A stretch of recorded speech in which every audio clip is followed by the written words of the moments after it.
Hello student, मैं मनोज जोगी एक बार फिर से आप सभी विद्यार्थियों का आदर्श एजुकेशन ग्रुप ऐप पर स्वागत है। दोस्तों, आदर्श एजुकेशन ग्रुप ऐप के अंतर्गत आप सभी विद्यार्थियों को सरफेस करियर इंस्टीट्यूट के द्वारा ऑनलाइन क्लासें उपलब्ध कराई जा रही है। दोस्तों, हम बात कर रहे थे फिजिक्स 12th क्लास के फिजिक्स के लेसन नंबर 4 जिसका नाम है विद्युत धारिता। इसके अंदर हम संधारित्र किसे कहते हैं, संधारित्र का सिद्धांत क्या होता है, संधारित्र कितने प्रकार का होता है, ये जानकारी पढ़ चुके थे। आज हम संधारित्र के पहले प्रकार जिसका नाम है गोलीय संधारित्र की बात करेंगे। सबसे पहले हम लोग गोलीय संधारित्र की परिभाषा लिखेंगे, उसके बाद हम गोलीय संधारित्र की धारिता को ज्ञात करेंगे। तो आप लोगों को सबसे पहले चित्र को ध्यानपूर्वक देखना है। सबसे पहले आपको चित्र को देखना है, उसके बाद क्या करना है, मैं पहले आप लोगों को परिभाषा लिखाऊंगा, उसके बाद आप लोगों को चित्र बनाना है।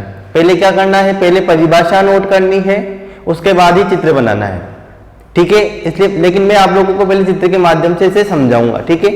आप सबसे पहले देखना कि यह संधारित्र होता क्या है, ठीक है। सॉरी, गोलीय संधारित्र होता क्या है। गोलीय संधारित्र के अंदर दो गोले होते हैं, ठीक है।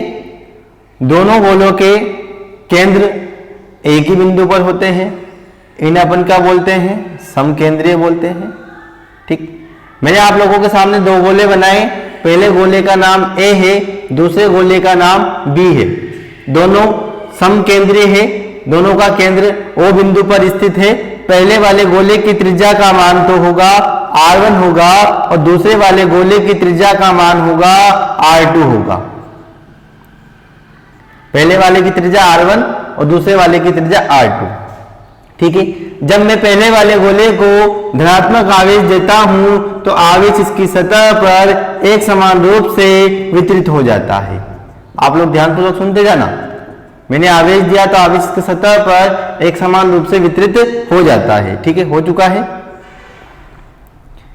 प्रेरण विधि के द्वारा अपने आप दूसरे गोले की आंतरिक सतह पर कौन सा आवेश आ जाता है, ऋणात्मक आवेश आ जाता है। कितना आएगा, जितना धनात्मक आवेश होगा उतने ही परिणाम का विपरीत आवेश उपस्थित हो जाता है। ये ऋणात्मक आवेश आ चुका है और इस ऋणात्मक आवेश के कारण इसकी बाहरी सतह पर कौन सा आवेश आ जाता है, धनात्मक आवेश आ जाता है। तो हम लोगों ने धनात्मक आवेश को बना लिया। ये प्रेरण के द्वारा आता है, ठीक है। हम लोगों को यहां केवल धनात्मक आवेश की जरूरत नहीं पड़ेगी, इसलिए हम धनात्मक आवेश को क्या कर देंगे, इस चीज को बोलते हैं भू संपर्कित करना। भू संपर्कित करने का अर्थ होता है धन आवेश कहां जाता है, पृथ्वी में चला जाता है, पृथ्वी में गया। तो यहां से गोलीय संधारित्र की परिभाषा क्या बनती है, पहले आप लोग सुनना, जब मैं कहूं लिखना है तब आप लोगों को लिखना है, ठीक है। संधारित्र की, गोलीय संधारित्र की परिभाषा क्या बनती है कि समकेंद्रीय, ऐसे दो गोलीय चालक जिनका केंद्र बराबर हो, दोनों पर विपरीत प्रकृति का आवेश उपस्थित हो, गोलीय संधारित्र कहलाता है। जैसे दोनों समकेंद्रीय है, एक गोले को धनात्मक आवेश दिया बाहरी सतह पर, तो दूसरे गोले की आंतरिक सतह पर ऋणात्मक आवेश आ चुका है, ठीक है। तो हम लोग सबसे पहले गोलीय संधारित्र की परिभाषा नोट करेंगे। तो आप सबसे पहले टॉपिक डालना गोलीय संधारित्र। अब लिखना इसकी परिभाषा, दो परस्पर समान, देखो, दो परस्पर समान व विपरीत प्रकृति के आवेश से बनी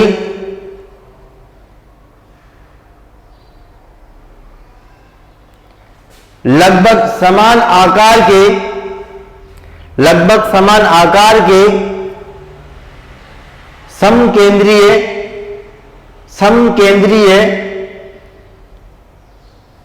चालक गोलों से बनी समकेंद्रीय चालक गोलों से बनी युक्ति को गोलीय संधारित्र कहते हैं। युक्ति को गोलीय संधारित्र कहते हैं। हम लोगों ने गोलीय संधारित्र की परिभाषा नोट की। अब आप लोगों को उसके जस्ट नीचे चित्र बनाना है, फिर मैं आप लोगों को चित्र के बारे में लिखाऊंगा। तो सबसे पहले आप चित्र नोट कर लीजिएगा, मैं साइड में हो जाता हूं। आप लोग ध्यानपूर्वक चित्र को अच्छे से स्वच्छ बनाना। जितना अच्छा चित्र बनेगा उतना अच्छा आप लोगों को लिखने में मजा आएगा। तो आप लोग ध्यानपूर्वक सिंपल सा बहुत अच्छा सुंदर सा चित्र बनाना।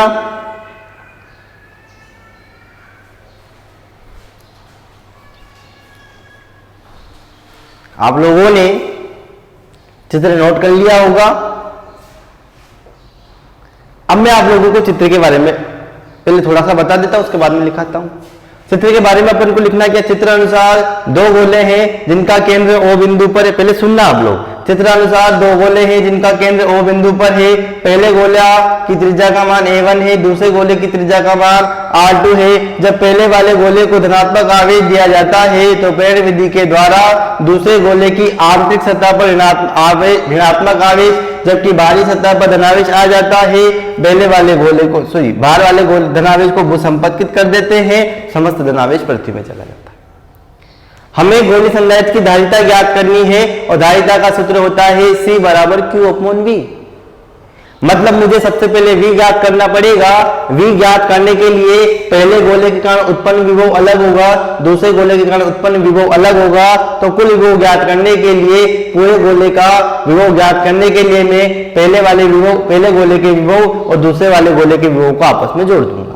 ठीक है, चलो आगे लिखते हैं। देखना, जस्ट गोले के नीचे लिखना है आप लोगों को चित्र के। माना कि दो गोलीय समकेंद्रीय, माना कि दो गोलीय समकेंद्रीय प्लेटें भी बोल सकते हैं, प्लेटें A व B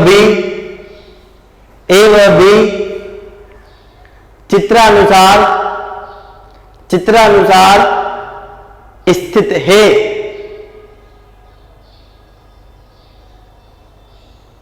जब गोलीय चालक प्लेट A को जब गोलीय चालक प्लेट A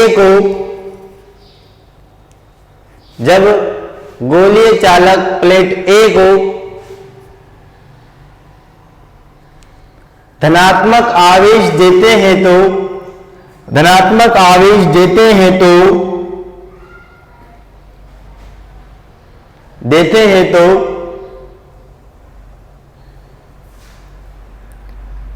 गोलीय चालक प्लेट B की आंतरिक सतह पर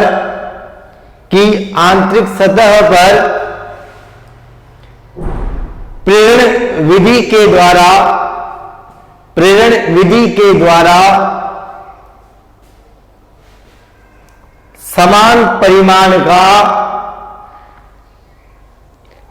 परिमाण का ऋण आवेश, चित्र के बारे में ध्यान से देखते भी है ना, ऋण आवेश उत्पन्न हो जाता है। ऋण आवेश उत्पन्न हो जाता है। जबकि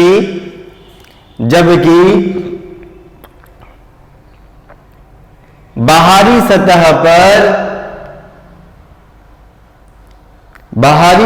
पर धन आवेश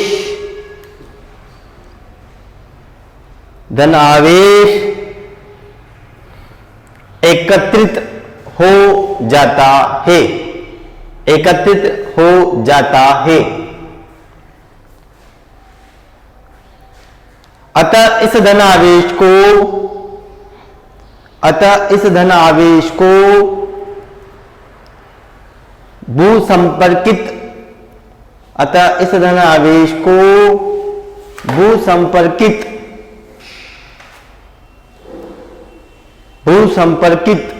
कर दिया जाता है, कर दिया जाता है।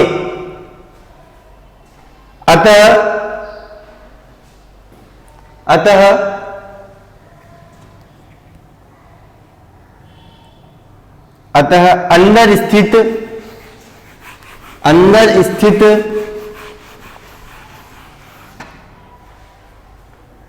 गोले पर, अंदर स्थित गोले पर कुल विभव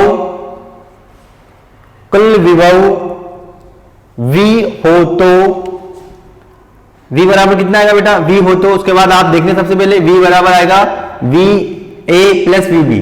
कुल विभव ज्ञात करने के लिए A के द्वारा उत्पन्न विभव और B के द्वारा उत्पन्न विभव को दोनों को अपन जोड़ देंगे। समीकरण नंबर आप सामने बन चुकी है।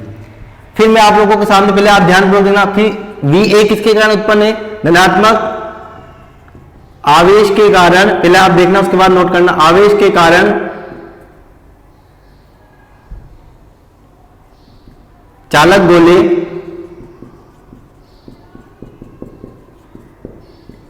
A पर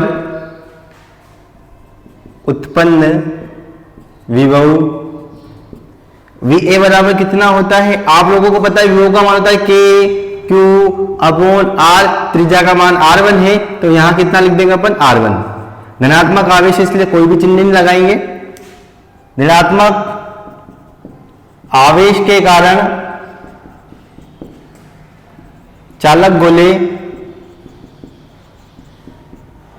B पर उत्पन्न विभव कितना आएगा, VB इक्वल टू माइनस का KQ अपॉन R2। समीकरण नंबर यहां क्या बन जाएगी 3। अब हम क्या करेंगे, समीकरण नंबर 2 व समीकरण नंबर 3 से मान कहां रखेंगे, समीकरण नंबर 1 में। देखना समीकरण नंबर 2 व 3 से मान 1 में रखने पर, जैसे हम 1 में मान रखेंगे, आप लोग सबसे पहले यहां तक नोट कर लीजिएगा क्योंकि इसके बाद आप लोगों को शायद दिखे या नीचे का। आप लोग ध्यानपूर्वक सबसे पहले ये मान नोट कर लीजिएगा। चलो मैं आप लोगों को थोड़ा वो लिखवा देता हूं, यहां तक आप लोगों को दिख रहा होगा, यहां तक तो दिख रहा होगा आप लोगों को, इस लाइनिंग तक, यस या नो, आप लोगों को इस लाइनिंग तक तो हाँ आसानी से दिख रहा होगा। तो मैं आप लोगों को इस लाइनिंग तक लिखवा देता हूं, पहले आप इसे नोट कर लेना। मैं क्या कर रहा हूं, समीकरण नंबर 2 व 3 से मान का रख रहा हूं, 1 में रख रहा हूं, तो V की जगह V आ चुका है। V 1 की जगह कितना आएगा, KQ upon R1 minus KQ upon R2 आएगा। माइनस क्यों लगा यहाँ पर, क्योंकि ये ऋणात्मक आवेश का उत्पन्न है, ठीक है। अब अपन चाहें तो इसको थोड़ा सोल्व कर सकते हैं। यहां से बाद आप यहां देखना V अपनी जगह आ चुका, इसके बाद यहां से आपको यहां देखना V अपनी जगह आ चुका है, कुछ कॉमन आ रहा है, KQ कॉमन ले लिया हम लोगों ने, कितना बचा 1 upon R1 minus 1 upon R2। इसको भी थोड़ा सोल्व कर देते हैं। V अपनी जगह आएगा, KQ आएगा, यहां से लघुत्तम आएगा R1 R2 आएगा, तो R1 से R1 कैंसिल होगा, यहां बचेगा R2 माइनस R1। पहले आप ध्यानपूर्वक देखना, उसके बाद अपन आगे की बात करते हैं। उसके बाद हम आगे की बात करते हैं, समीकरण नंबर ये 4 बन जाएगी। उसके बाद देखो, अतः गोलीय संधारित्र की धारिता की हम बात करेंगे। C बराबर कितना होता है, Q अपॉन V होता है। समीकरण नंबर 5 बन जाएगी। समीकरण नंबर 5 में 4 से मान रखने पर, जैसे हम लोग मान रखेंगे, देखो C की जगह C आएगा, Q की जगह Q आएगा, V की जगह पूरा मान आएगा। जैसे मान आएगा तो क्या बचेगा, K Q और क्या आएगा कोष्टक के अंदर R2 माइनस R1 अपॉन में कितना आएगा R1 R2। देखो Q से Q कैंसिल हुआ, जैसे ही Q से Q कैंसिल होगा तो बटा की भी बटा में संख्या तो कहां पहुंच जाएगी, ऊपर पहुंच जाएगी। तो आपका C बराबर क्या आ जाएगा आप लोगों के R1, ध्यानपूर्वक देखना, R1 R2 अपॉन में आएगा K R2 माइनस R1, ठीक है। तो ये गोलीय संधारित्र की क्या बताती है, धारिता को प्रदर्शित करती है। समीकरण नंबर आपके बन जाएगी 5। आप लोग समीकरण नंबर 5 तक नोट कर लीजिएगा।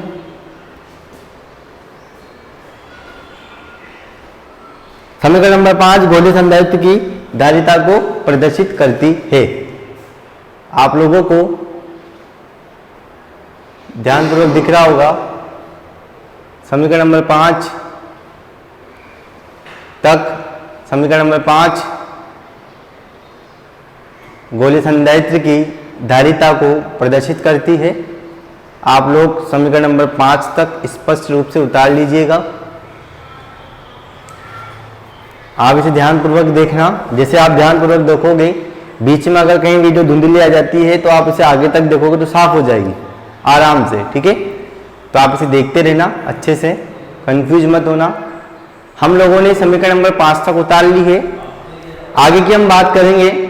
आगे हम बात करेंगे समीकरण नंबर 5 गोलीय संधारित्र की धारिता को प्रदर्शित करती है। हम चाहें तो समीकरण नंबर 5 को के का मान रखकर भी लिख सकते हैं। जैसे ही हम के का मान रखकर लिखेंगे, देखो यह समीकरण नंबर 5 भी गोलीय संधारित्र की धारिता को प्रदर्शित करती है। समीकरण नंबर 5 भी गोलीय संधारित्र की धारिता को प्रदर्शित करती है।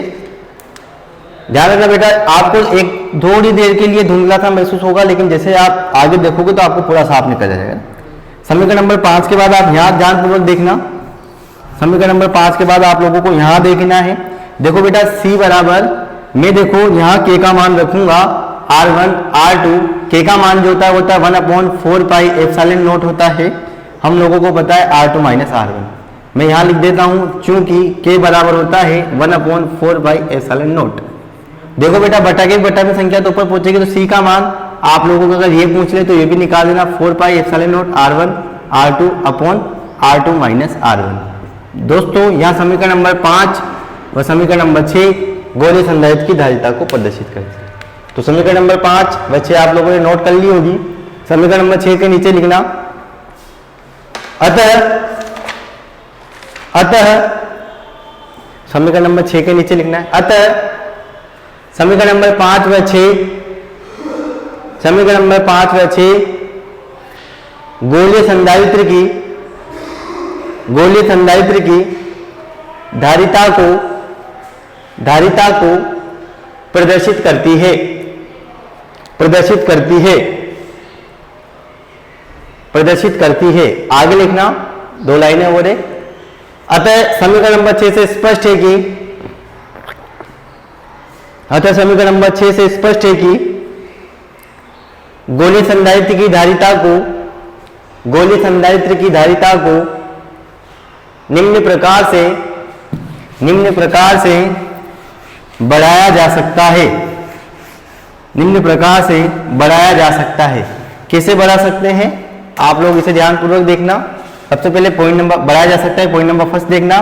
देखो आप C समानुपाती, देखो 4 शुद्ध संख्या है, पाई में परिवर्तन नहीं होगा, एप्सिलॉन मतलब ये तो नियत राशि है, परिवर्तन हम केवल त्रिज्या में कर सकते हैं। तो धारिता कैसे बढ़ा सकते हैं, R1 और R2 को बढ़ाकर। इसका अर्थ क्या हुआ, हम संधारित्र की धारिता को कैसे बढ़ा सकते हैं, क्योंकि C समानुपाती है R1 R2, मतलब चालक गोले के आकार को बढ़ाकर धारिता को बढ़ा सकते हैं। लेकिन ये क्या है, संधारित्र के सिद्धांत के विरुद्ध है, क्योंकि संधारित्र की परिभाषा क्या बोलती है कि किसी चालक की धारिता को आकार में परिवर्तित किए बिना है। ठीक है, तो पहला पॉइंट डालना आप, C समानुपाती R1 R2। क्या लिखा ना, अतः समीकरण नंबर 6 से स्पष्ट है कि धारिता को निम्न प्रकार से बढ़ाया जा सकता है। पॉइंट नंबर फर्स्ट, C समानुपाती R1 R2, ये लिख लिया होगा। इसके जस्ट नीचे लिखना आप, अर्थात दोनों गोलों की त्रिज्याओं को बढ़ाकर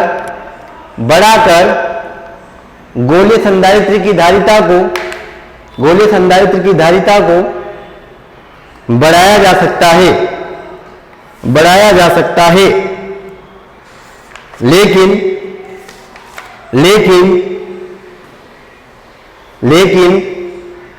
यह संधारित्र के सिद्धांत के विरुद्ध है। लेकिन यह संधारित्र के सिद्धांत के विरुद्ध है। अतः त्रिज्याओं को बढ़ाकर धारिता को नहीं बढ़ाया जाता।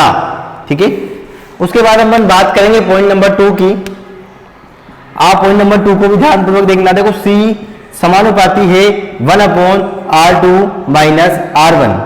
बेटा इसका मतलब क्या हुआ?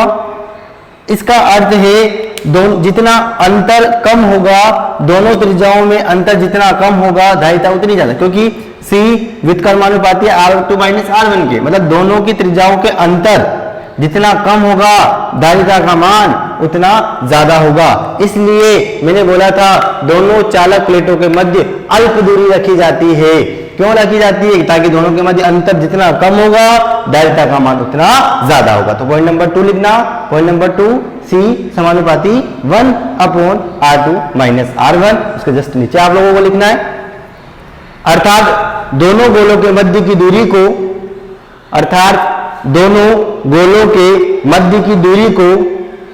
घटाकर अर्थात दोनों गोलों के मध्य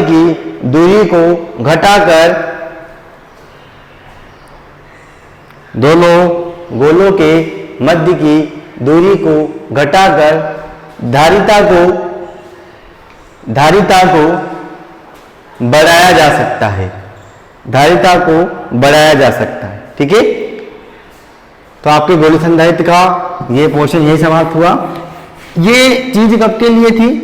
जब गोली संधारित्र के लिए माध्यम कौन सा हो? निर्वात या वायु।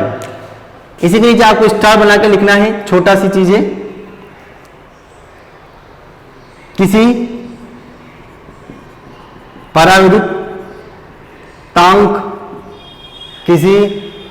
परावैद्युत लिख दो या परावैद्युत एप्सिलॉन R माध्यम के लिए या अन्य किसी माध्यम के लिए अपन बात करेंगे।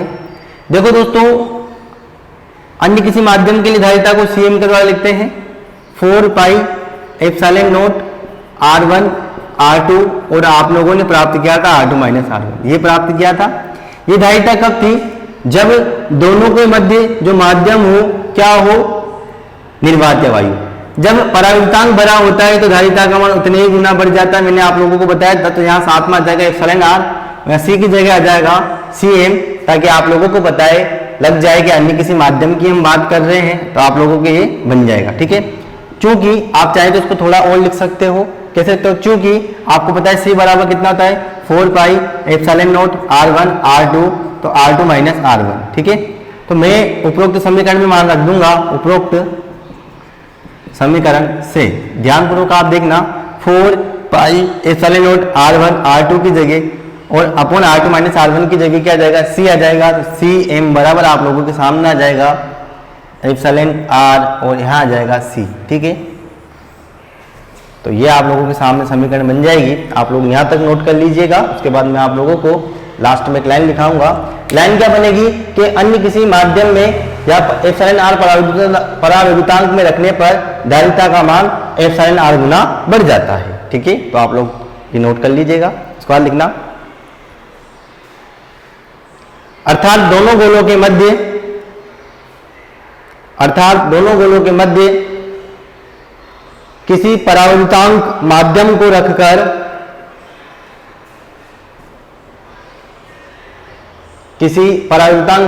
रखकर धारिता को बढ़ाया जा सकता है। अर्थात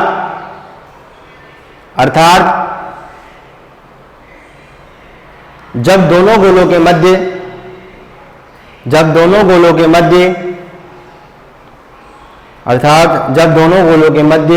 एप्सिलॉन R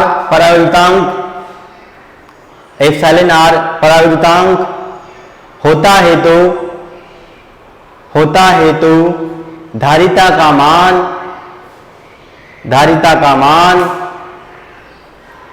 एप्सिलॉन R गुना बढ़ जाता है।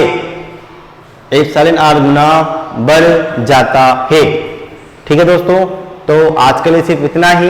इसके अगले लेक्चर में हम बात करेंगे समांतर प्लेट संधारित्र की। आप लोगों को गोली संधारित्र से संबंधित कोई भी समस्या हो तो प्लीज कमेंट जरूर कीजिएगा, और अगर कोई समस्या ना हो तो आप लोगों को करना क्या, हमेशा की तरह इसे लिखकर मुझे व्हाट्सएप करना है। वीडियो देखने के लिए बहुत बहुत धन्यवाद।